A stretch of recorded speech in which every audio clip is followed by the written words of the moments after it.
All right, welcome to The Explainer. Today, we're digging into Archer Aviation and the big question of why its stock might not be stuck at $10 for much longer. It's a price that's really defined it for a while now, and the story here is all about what could happen next. So let's just dive right in, shall we? I mean, the central puzzle here is fascinating. You've got this company, right? They're building futuristic electric air taxis, they've got massive partners like United Airlines, and they're sitting on a billion-dollar war chest. And yet, the stock price just seems to be stuck, just kind of hovering around that $10 mark. What gives? And the author, Tony Hicks, he just lays it all out right from the start. This quote, it's basically the whole ballgame for this explainer. The idea is that if you think Archer's just going to hang out at $10 forever, you might be missing a whole bunch of powerful stuff that's about to happen, events that could totally rewrite the script. So that brings us to our first big question, the $10 question. Let's break down why the market seems so fixated on this one specific price point to begin with.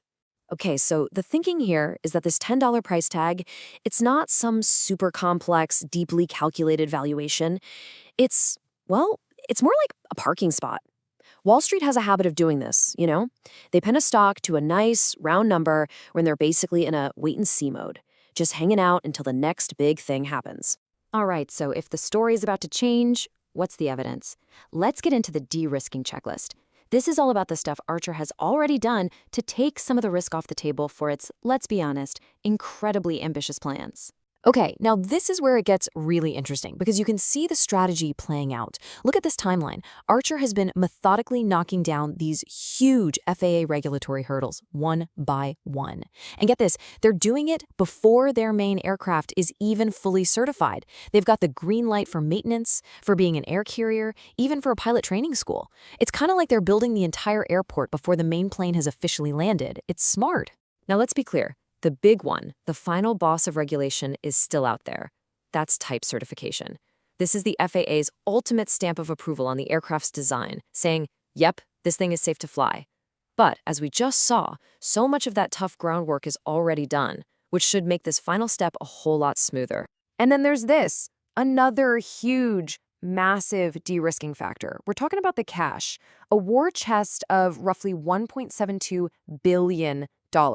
The author calls it the real fuel to get this thing over the finish line, and yeah, that seems about right. And the important thing to understand is that this isn't just keep the lights on money. No way. This is serious, heavy-duty capital. It's enough to power through that super expensive certification phase and actually start building these things. You know, lack of money is what kills so many hardware companies. The argument here is that Archer has basically taken that huge risk way, way down. So they've got the money, and they're not just sitting on it. They're putting it to work. And this number, 6, this really shows you the shift from just an idea to a real thing.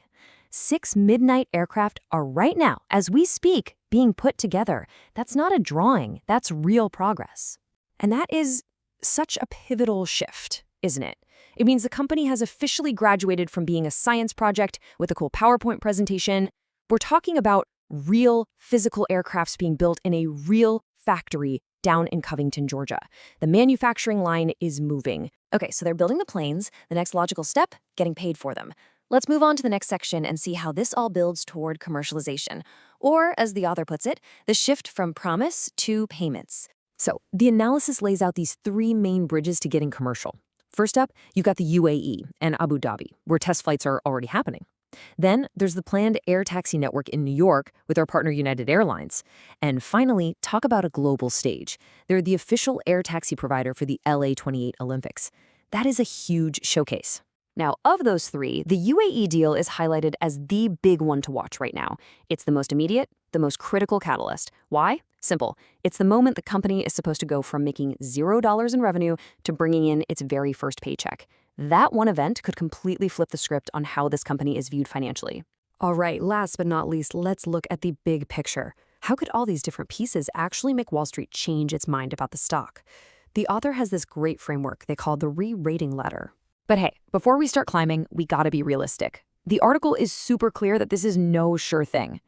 There are some serious risks here. Things like delays. Certification or production could get pushed back. Execution is always tough. Supply chains are a nightmare. And then you have to wonder if people will even use them and if the cities will build the infrastructure. And of course, the whole market could just take a nosedive. All real possibilities. Okay, but let's assume Archer can handle all that.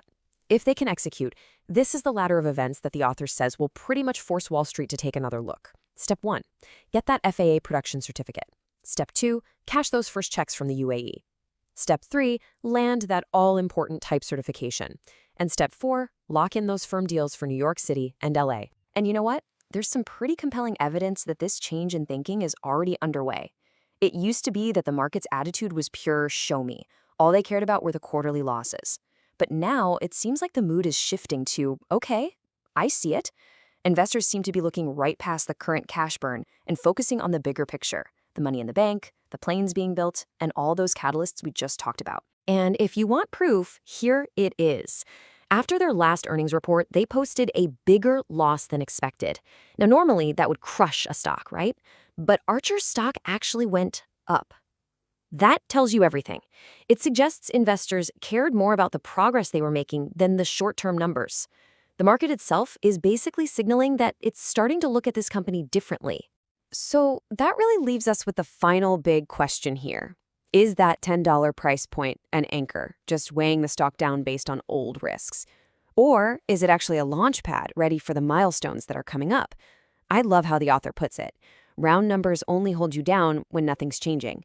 And for Archer, well, it seems like the next year or so is going to be about nothing but change.